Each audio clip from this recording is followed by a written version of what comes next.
Bwana Yesu, watoto wako tumehudhurisha katika nyumba hii, lakini wewe unazijua shida zetu. Ninakusihi kwa unyenyekevu mwingi sana, maneno ya wimbo huu yawe sala masikioni mwako. Ukamsikie mama yule, ukamsikie baba yule, ukamsikie kijana yule, ukamsikie mtoto yule, ukamsikie mgonjwa yule, ukamsikie yule ambaye anahangaika. Wewe unayejua shida zetu, ninakuomba kwa unyenyekevu mwingi utuhurumie na utuhudumie. Tunakusihi utuhurumie na tuhudumie. Naomba tumpigie Mungu makofi mengi ya shangwe wakati tuketi.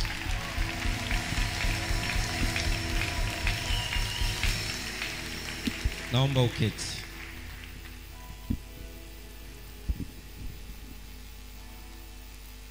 Bwana Yesu apewe sifa. Bwana Yesu asifiwe. Bwana Yesu asifiwe.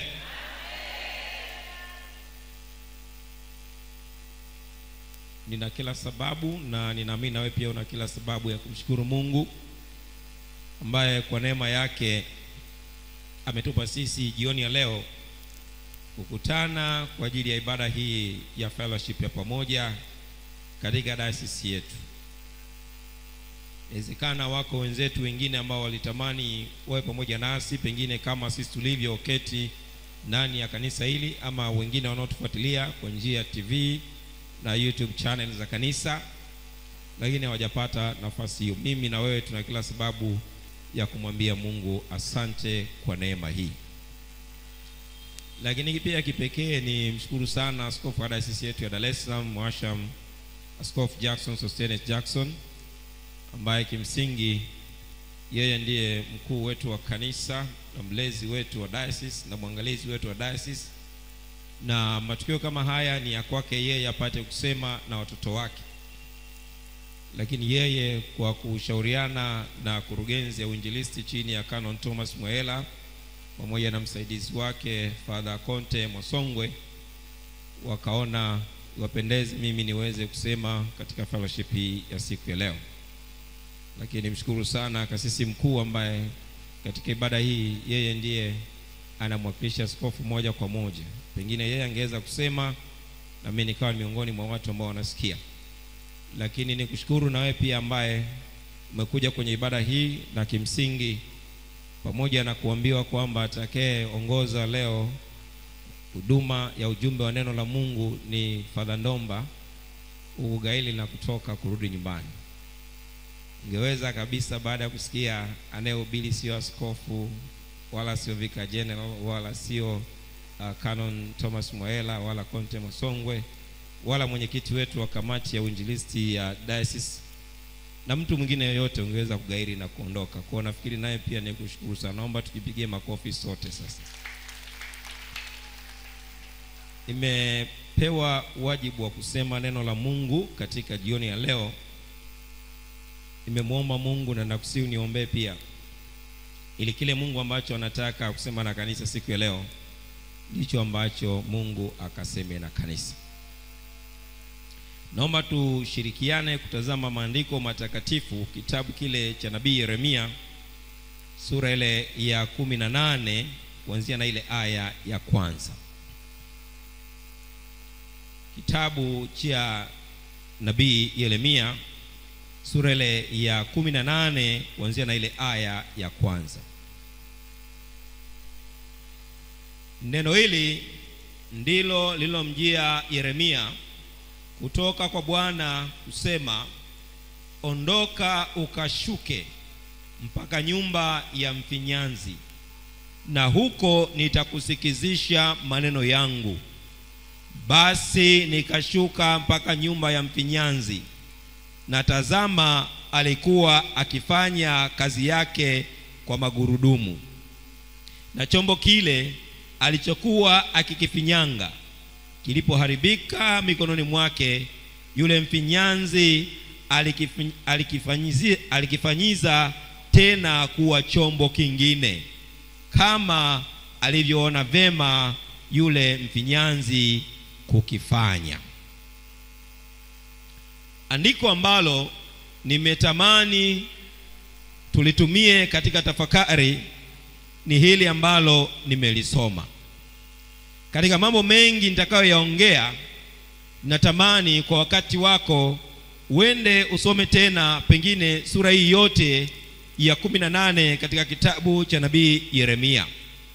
Ila ninatambua ya kwamba sio kitabu kigeni, wala sio sura ngeni, wala sio aya ngeni katika masikio yetu kuzisikia. Mungu anasema na nabii Yeremia akimwambia aondoke, ashuke, aende mpaka nyumba ya mfinyanzi. Na anamwambia utakapofika katika nyumba ya mfinyanzi, ndipo nitakapokusikizisha neno langu.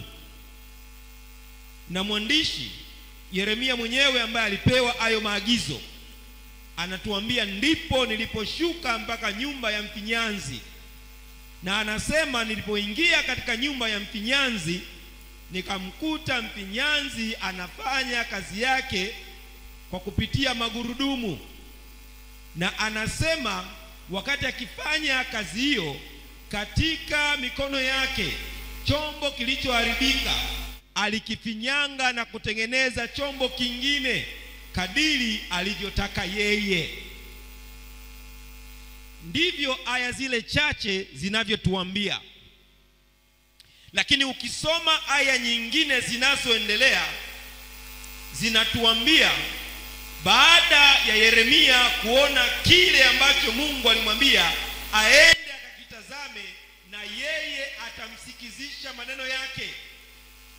Mwandishi Yeremia anatuambia, ndipo Mungu akazungumza na Yeremia akamwambia, umemuona mfinyanzi, umeona na jinsi ambavyo anafanya kazi ya kufinyanga vyombo, na umeona jinsi ambavyo chombo kinachoharibika mikononi mwake anatengeneza chombo kingine kama atakavyo yeye.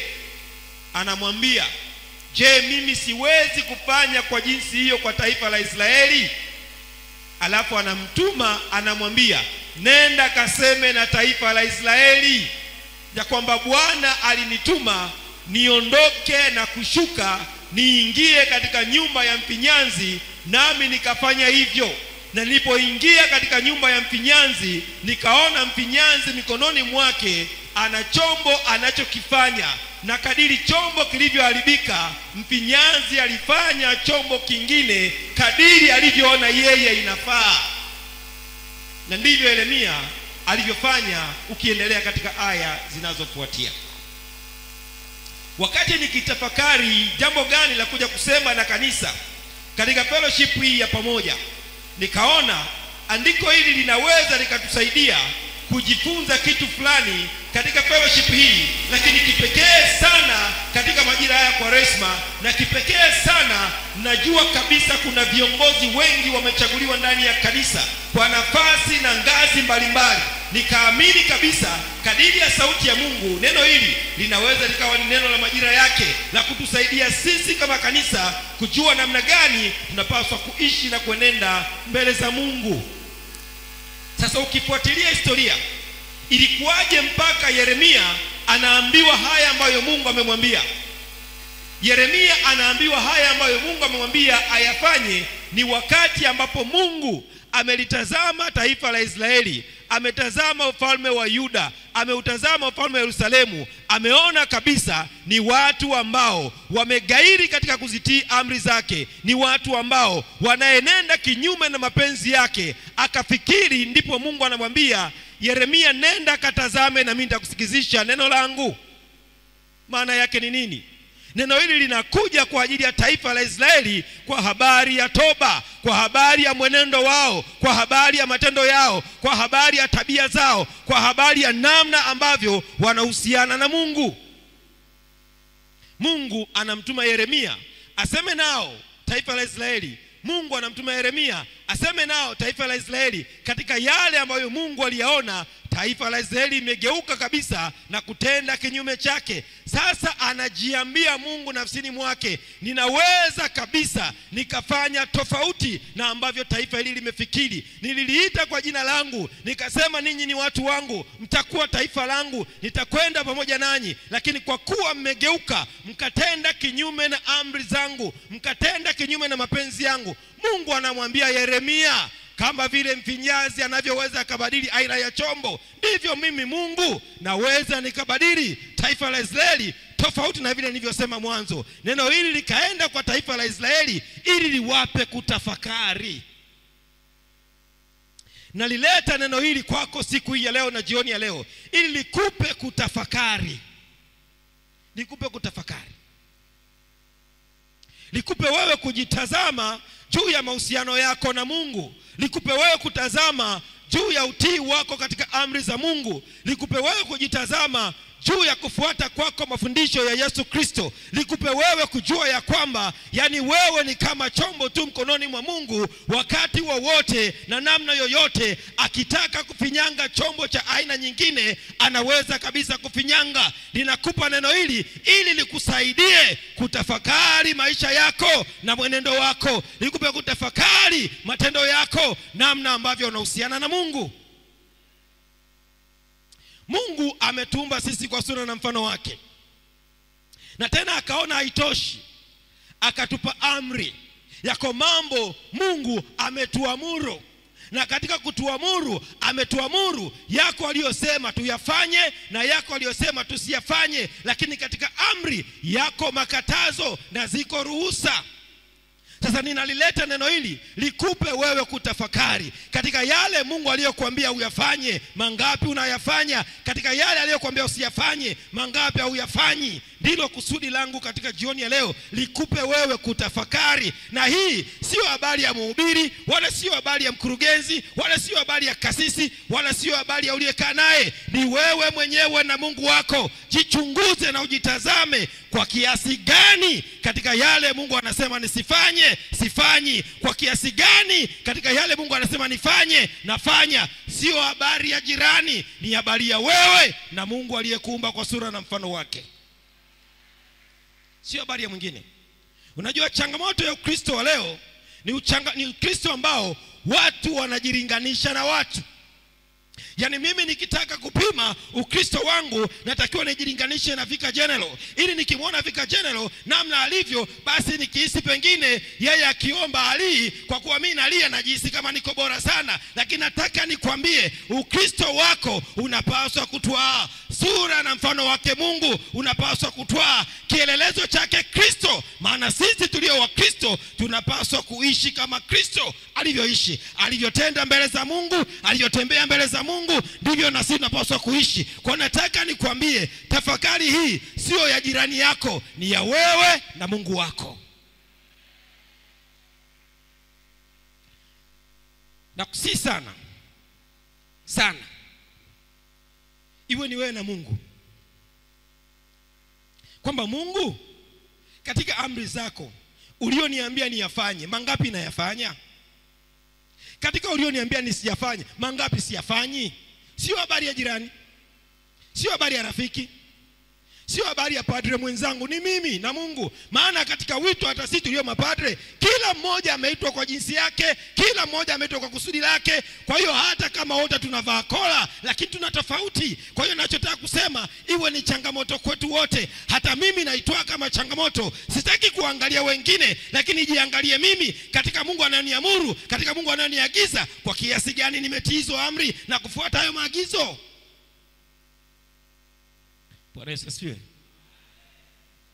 Bwana Yesu asifiwe. Kwa ndio kusudi la hiki ambacho nakifundisha leo. Mungu anamwambia Yeremia, nenda katika nyumba, ondoka, shuka, nenda kwa nyumba ya mfinyanzi. Lakini Mungu alikusudia kabisa kuwataka wana wa Israeli wapate kugeuka, waache njia zao mbaya, wafuate mapenzi yake, wafuate amri zake, wafuate mafundisho yake, wafuate maagizo yake. Na ndicho ninachotaka leo hii. Mungu atujalie kwa neema tuziache njia zetu mbaya, tufuate yale Mungu anayotaka tuyafuate katika maisha yetu yote, katika maisha ya mtu mmoja mmoja, katika maisha ya kanisa, katika maisha ya familia, katika maisha ya jamii. Kila mmoja atafute namna gani Mungu anataka aishi.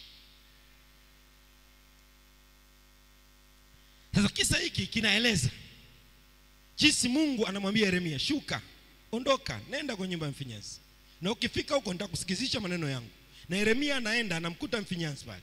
Anapomkuta mfinyanzi, anakuta anafinyanga chombo, na kikiharibika mfinyanzi anatengeneza kingine atakavyo yeye mwenyewe mfinyanzi. Alafu Mungu anamwambia, yani mimi ndiyo hivi, nyinyi wana wa Israeli ndio kama mfinyanzi na kile chombo, ndivyo ilivyo. Mungu atujalie kila mmoja kutafakari mahusiano yetu na Mungu katika maneno yetu, matendo yetu, mawazo yetu, namna gani tunahusiana vizuri na Mungu. Katika aliyotukataza kwa kiasi gani tunayatii, katika aliyotuamuru tuyafanye kwa kiasi gani tunayafanya. Bwana Yesu asifiwe. Bwana Yesu asifiwe. Bwana Yesu asifiwe. Na natamani tuyaangalie maeneo manne katika kisa hiki cha mfinyanzi. Tuyaangalie maeneo manne, na mafundisho yangu yote yatajielekeza katika hayo maeneo manne. Lakini wazo la msingi ni kutaka watu waingie katika toba, ni kutaka watu wabadilishe mienendo yao, watu wabadilishe tabia zao, watu wabadilishe matendo yao. Ndio msingi. Lakini tuangalie mambo manne. Jambo la kwanza, ili uweze kufaidika na kuingia katika toba, inakupasa kukubali kuondoka na kushuka, kuondoka na kushuka nyumbani kwa mfinyanzi. Kuondoka na kushuka. Katika kile tulichokisoma utaona Mungu anamwambia Yeremia, ondoka, shuka mpaka nyumbani kwa mfinyanzi. Na ukisoma haya maneno utagundua ya kwamba ukiambiwa ondoka ni neno la amri. Ondoka ni amri. Nikimwambia rafiki yangu hapa ondoka, ninamwamuru. Ni tofauti na kumwambia nenda. Anaambiwa ondoka. Manake Mungu anamwamuru Yeremia atoke pale alipo, aende mpaka pale anapomwelekeza, ili Mungu amsikizishe maneno yake. Hasa kati ya mambo ambayo yanaweza yakatusaidia sisi kuishi maisha ya Kikristo, kuishi maisha ya toba, ni sisi kukubali kuondoka na kushuka mpaka kwenye nyumba ya mfinyanzi. Sasa Wakristo wengi tunatamani kuishi Kikristo, tunatamani kuishi maisha ya toba, lakini hatuko tayari kuondoka wala hatuko tayari kushuka. Hatuko tayari. Hatuko tayari. Tunatamani tuisikie sauti ya Mungu, lakini Mungu anasema ili atusikizishe maneno yake ni sharti tuondoke, ni sharti tushuke, tuingie katika nyumba ya mfinyanzi, na humo ndimo Mungu atatusikizisha maneno yake. Kwa hiyo ninachotaka kukwambia, ili uweze kuishi maisha ya toba, ili uweze kuishi maisha sawa sawa na amri za Mungu na mafundisho yake, jifunze kuondoka, jifunze kushuka. Na ushuke kwenda wapi? Kwenye nyumba ya mfinyanzi. Bwana Yesu asifiwe. Bwana Yesu asifiwe. Bwana Yesu asifiwe. Ni lazima. Asa jambo hili sio jambo la mwilini tu. Unajua, inawezekana umeacha nyumba kule na uko hapa. Hiyo ni hatua moja. Kanisa, Bwana Yesu asifiwe. Unaweza kuwa umeacha nyumba huko hapa, na mwingine ameacha shughuli zake yuko sasa hivi kwenye TV ama kwenye YouTube channel akiangalia. Hiyo ni hatua moja. Lakini kama tunavyotenda katika namna ya mwilini, ndivyo tunatakiwa tutende pia katika namna ya rohoni. Kama vile tunavyoondoka mahali tulipo kuja mahali hapa, ndivyo pia katika namna ya rohoni tunatakiwa tuame mahali fulani mpaka pale ambapo Mungu ametukusudia.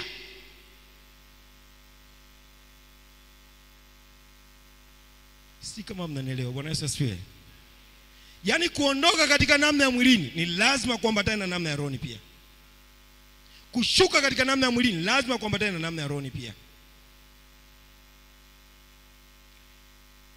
Mwingine anaweza amekuja hapa, shida yake tu ni kwamba leo ni fellowship ya pamoja na mimi ni mwana fellowship, nisipoonekana leo kwenye fellowship afu itakuwaje? Kanisa, Bwana Yesu asifiwe. Yes, mimi ni mwana fellowship. Sasa wenzangu wote wanaenda kwenye fellowship, afu mimi nisipoonekana itakuwaje? Sasa huyo atakuwa ameondoka, atakuwa ameshuka kwenda kwenye nyumba ya mfinyanzi, lakini katika namna ya mwilini. Nachotamani tunavyotembea katika namna ya mwilini, tutembee pia katika namna ya rohoni, katika yale ambayo Mungu anatuambia tuyaondoke, katika pale anapotuambia Mungu tushuke, tuondoke kule, tushuke kule, kwenda katika pale Mungu anapotaka tuweze kwenda. Kwa hiyo usifanye kazi ya bure ya kutembea tu kutoka nyumbani kuja ukapana. Tembea, ondoka, shuka katika namna ya mwilini, shuka pia katika namna ya rohoni. Bwana Yesu asifiwe. Bwana Yesu asifiwe. Jambo la pili, tujifunze kufanya kanisa na ibada zetu na huduma zetu kuwa nyumba ya mfinyanzi. Hapa naomba tusikilizane, tutakwazana kidogo lakini lazima niseme. Tujifunze kulifanya kanisa, ibada zetu na huduma zetu kuwa nyumba ya mfinyanzi. Mungu anamwambia Yeremia, ondoka, shuka mpaka nyumba ya mfinyanzi, na hapo nitakusikizisha maneno yangu. Na Yeremia anapoondoka, anaposhuka mpaka kwenye nyumba ya mfinyanzi, anachokutana nacho ni kazi ya mfinyanzi. Kazi ya mfinyanzi ni nini? Ni kufinyanga vyombo kadiri yeye mfinyanzi atakavyo. Lakini mahali ambapo kazi hiyo inafanyika ni kwenye nyumba ya mfinyanzi. Na mimi nilichokisema, tujifunze kufanya kanisa kuwa nyumba ya mfinyanzi. Nimesema tujifunze kufanya ibada zetu kuwa nyumba ya mfinyanzi. Nimesema tujifunze kufanya huduma zetu kuwa nyumba ya mfinyanzi. Maana yangu ni nini? Kanisani ndio pawe mahali ambapo mfinyanzi anafanya kazi yake ya kutengeneza vyombo, vikiharibika anaviumba kadiri atakavyo. Ibada zetu ziwe ni nyumba ya mfinyanzi. Mfinyanzi anafinyanga vyombo na kuviumba atakavyo. Huduma zetu ziwe nyumba ya mfinyanzi. Mfinyanzi anafinyanga vyombo, anaviunda atakavyo. Lazima kanisa, lazima ibada, lazima huduma iwe ni nyumba ya mfinyanzi.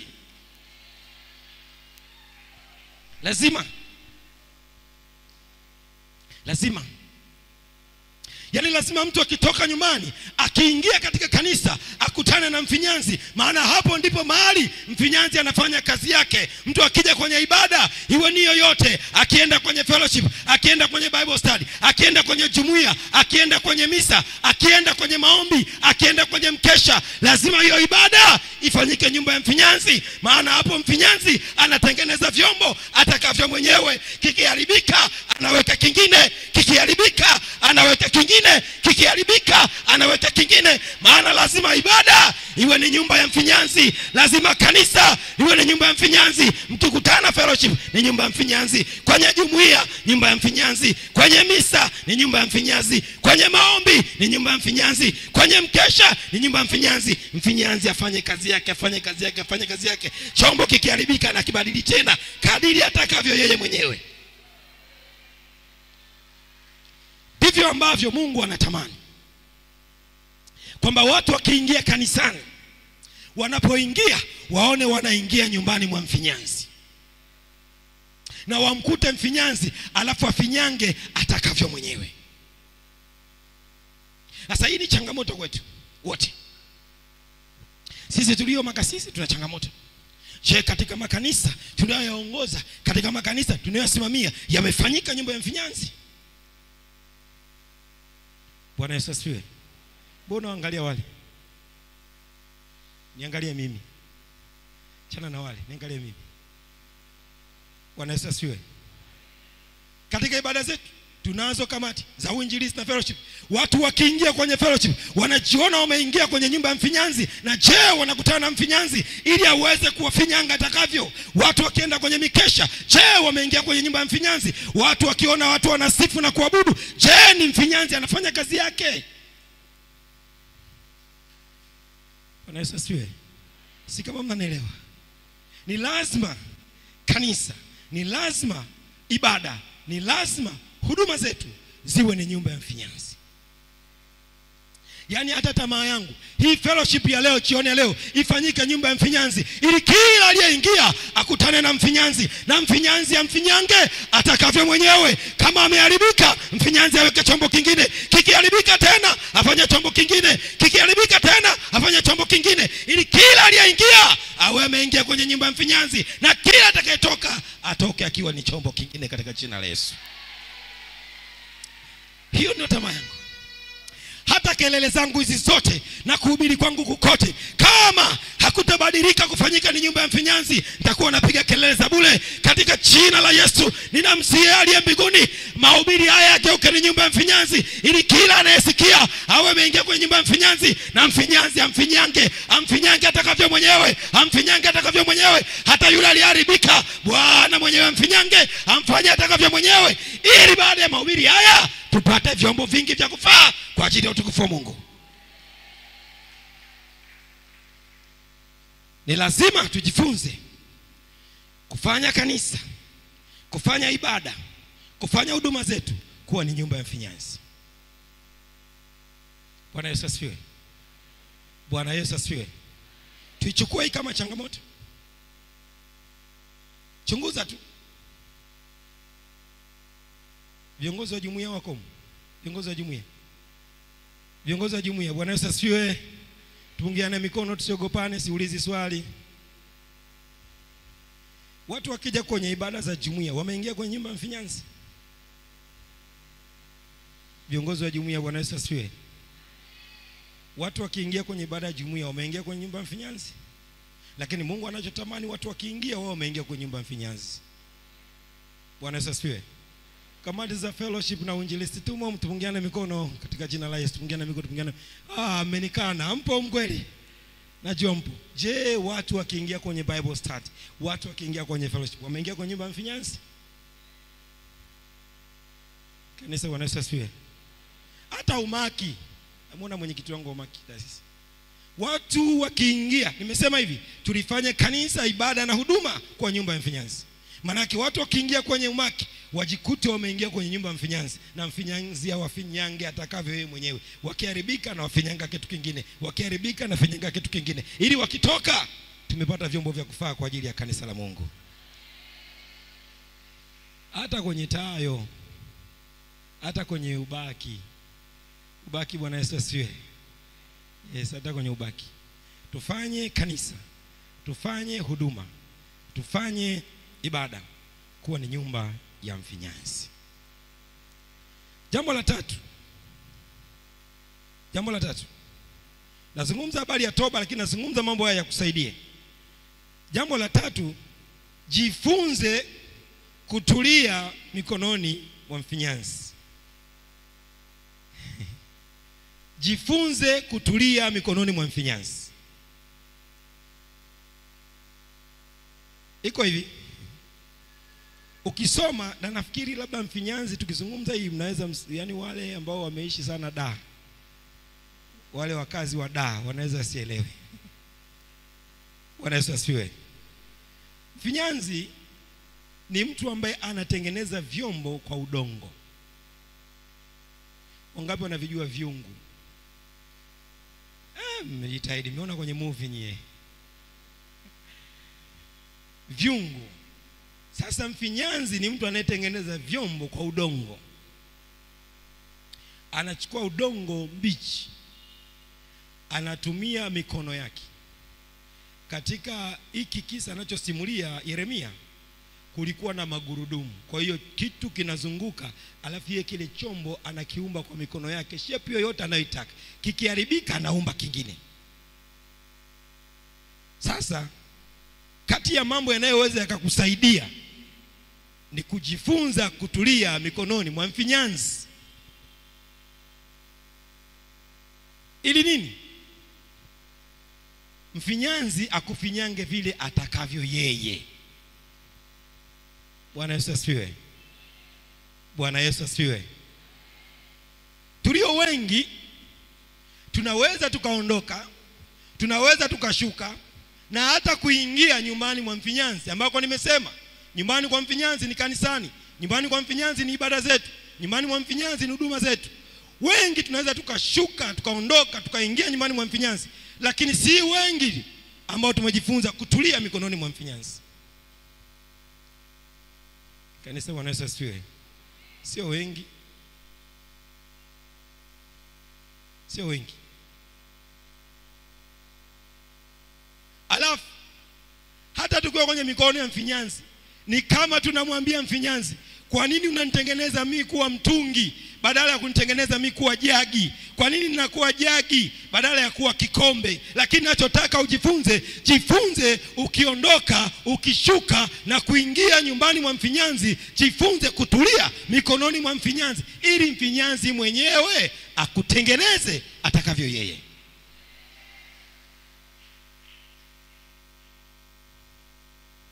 Hata mahangaiko yenu mengi ni kwa sababu natamani kuwa haina fulani ya vyombo. Wakati anayekufinyanga ndo anajua anataka chombo gani. Unangangania kuwa jagi, what if majagi yako mengi ndani? Kanisa, Bwana Yesu asifiwe. Unangangania kuwa kikombe, what if hana uhitaji wa kikombe? Kwa hiyo ukiondoka, ukishuka na kuingia nyumbani mwa mfinyanzi, jifunze kutulia mikononi mwa mfinyanzi. Akikufanya kuwa jagi, alafu akaona jagi alifai, akaanza kubadili kuwa kikombe, wala usinune. Akibadili kufanya kuwa mtungi, wala usinune. Akibadili kuwa beseni, wala usinune. Akibadili kitu kingine chochote, wala usinune. Tulia mikononi mwa mfinyanzi, akufinyange atakavyo mwenyewe, maana ni yeye anawafinyanga watu atakavyo yeye, kwa makusudi yake na kwa mpango wake na kwa utume aliokusudia. Sio lazima wewe ufanane na mwingine, sio lazima mwingine afanane na wewe. Tulia mikononi mwa mfinyanzi, akufinyange atakavyo. Sasa wewe unataka kuwa jagi, ana mpango na jagi, ndio maana unakuwa hivyo ulivyo, afu una matumizi. Kanisa, Bwana Yesu asifiwe. Tulia. Mwenyekiti wa fellowship ni mwenyekiti wa nini? Fellowship. Na katibu wa fellowship ni katibu wa nini? Na mwazini wa fellowship ni mwazini wa nini? Mwenyekiti wa uinjilisti mwenyekiti wa nini? Hakuna nyumba ina vyombo vya aina moja tu. Hakuna. Biblia inatufundisha hivi kwa habari ya vyombo. Naomba ufungue kitabu kile cha kwanza cha Timotheo. Waraka wa kwanza wa Timotheo, sura ile ya 2 na aya 20-21. Nazungumza habari ya kujifunza kutulia mikononi mwa mfinyanzi, ili yeye akufinyange vile atakavyo yeye, sio utakavyo wewe.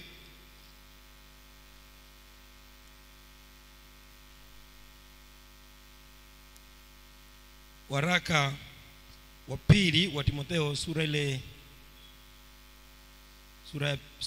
ya 2 na aya 20. Waraka wa pili wa Timotheo, sura ile ya 2 na aya ya 20.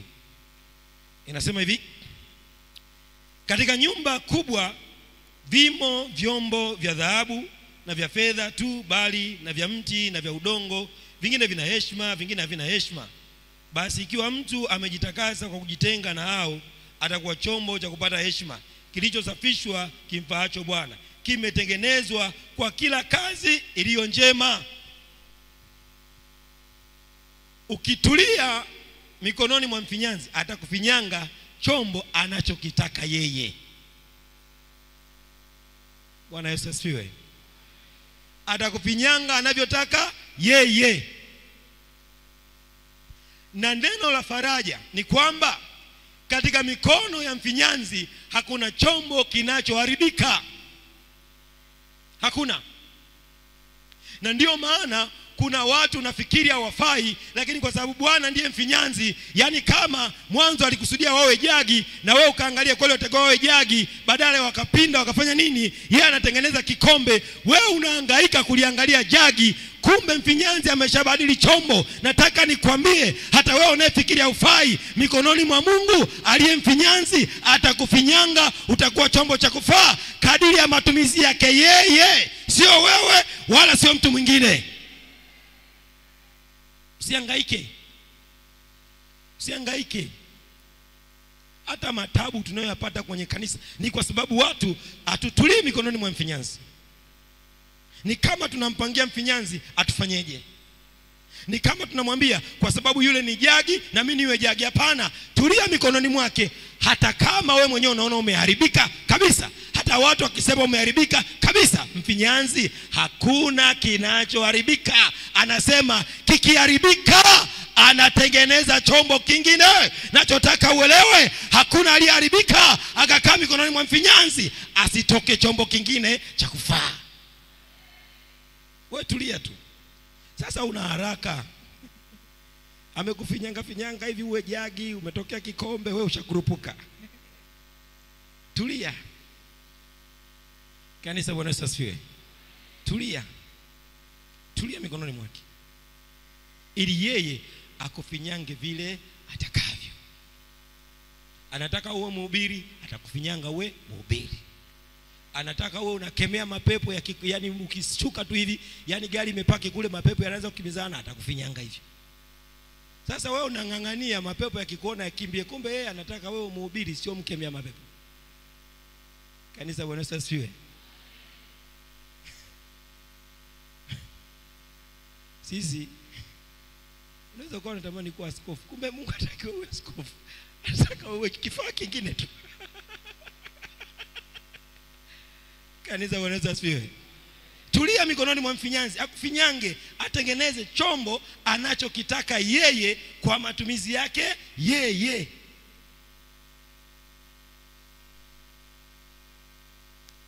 Kwa kati ya mambo yanayoweza kukusaidia uishi maisha sawa na amri zake, sawa na mapenzi yake, ni kujifunza kutulia mikononi mwa mfinyanzi. Yeye atakufinyanga na kufanya chombo atakacho yeye mwenyewe. Bwana Yesu asifiwe. Bwana Yesu asifiwe. Bwana Yesu asifiwe. Tulia. Siwe na haraka. Shida yetu sisi ni haraka. Hatutulii mikononi mwa mfinyanzi. Kwa wengine tumetoka vyombo visivyofaa kwa sababu tulipoharibika anataka kutufinyanga, sisi tushakurupuka, tumeenda zetu.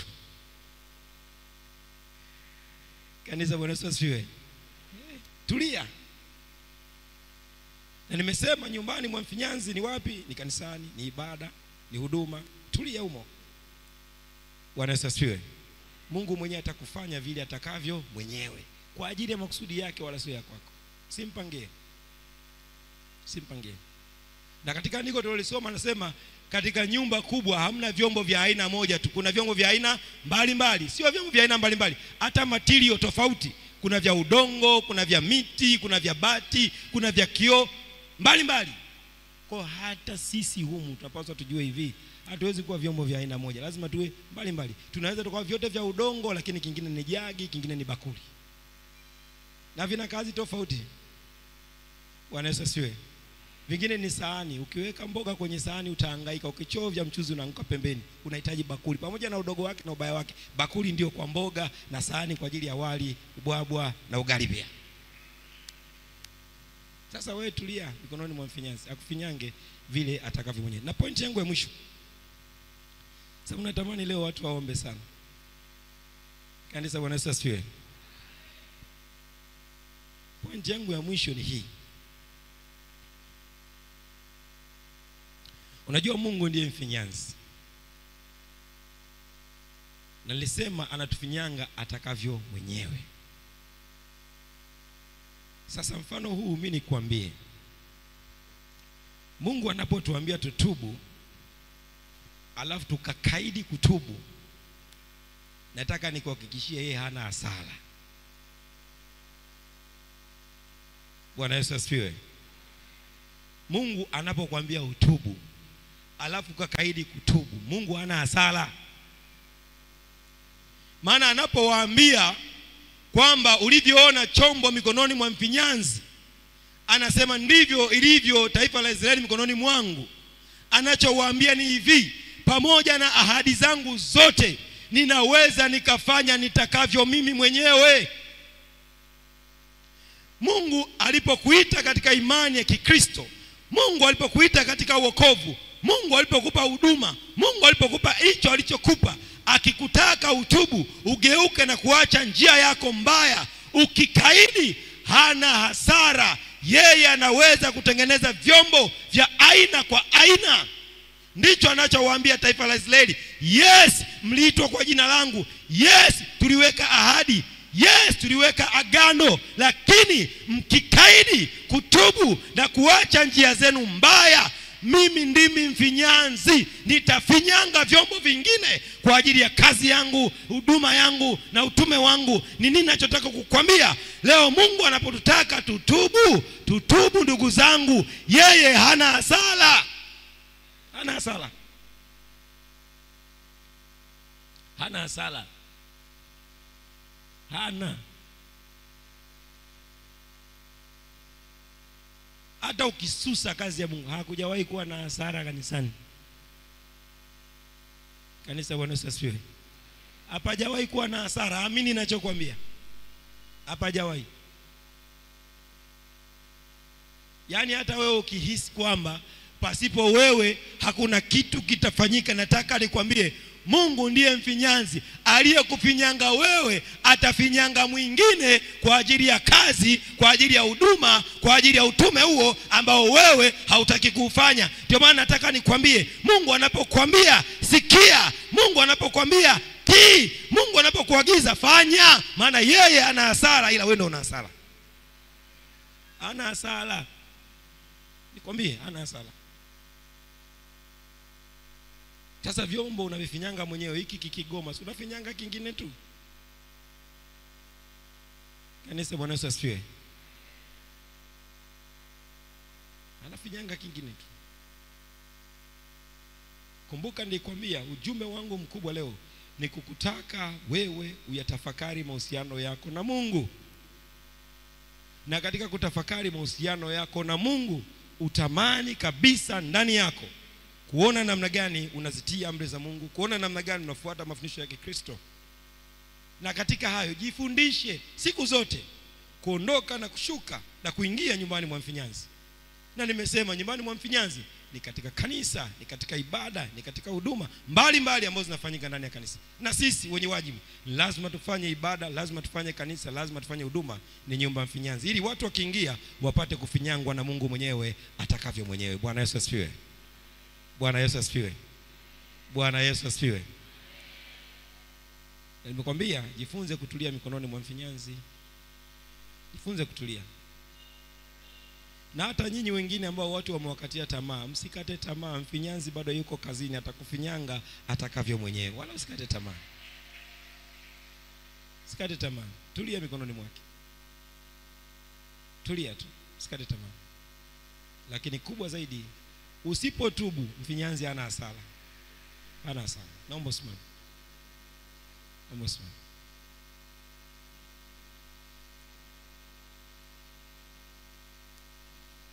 Sika mmenielewa kidogo? Sio sana, kidogo tu. Nataka mnielewe kidogo. Mmenielewa kidogo? Nataka kidogo tu, sio sana. Sana ni kazi ya Roho Mtakatifu.